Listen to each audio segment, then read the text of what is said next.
শুভ সকাল। ভালো থাকবেন, সুস্থ থাকবেন, সবাই পজিটিভ এনার্জিতে থাকবেন সারাদিন এবং পজিটিভ কথা বলবেন।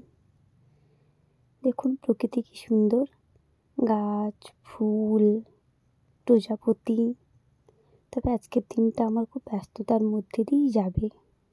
আগের দিন বলেছিলাম বাবা খুব অসুস্থ, তাই আজকে বাবাকে নিয়ে ডাক্তারের কাছে যেতে হচ্ছে।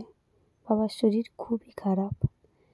তারপর সন্ধ্যাবেলা গেলাম মামা বাড়িতে দাদুভাই দিদিমাকে দেখতে। দাদুভাই দিদিমার কাছে বসে একটু গল্প করলাম। দেখুন মুখটা কত হাসি দাদুভাই দিদিমার কাছে পেয়ে। তারপর আমার একটা ছোট্ট বোনও আছে, ওকে নিয়ে বসলাম একটু খাওয়া দাওয়া করতে। ও খেতে খেতে ভাবছে যে আমি ওর ফটো তুলছি, তাই খাবারটা ধরেই মুখে রেখে দিয়েছে। তারপর বললাম না, ভিডিও করছি। ঠিক আছে, আমরা খেতে থাকি, পরের দিন আবার কথা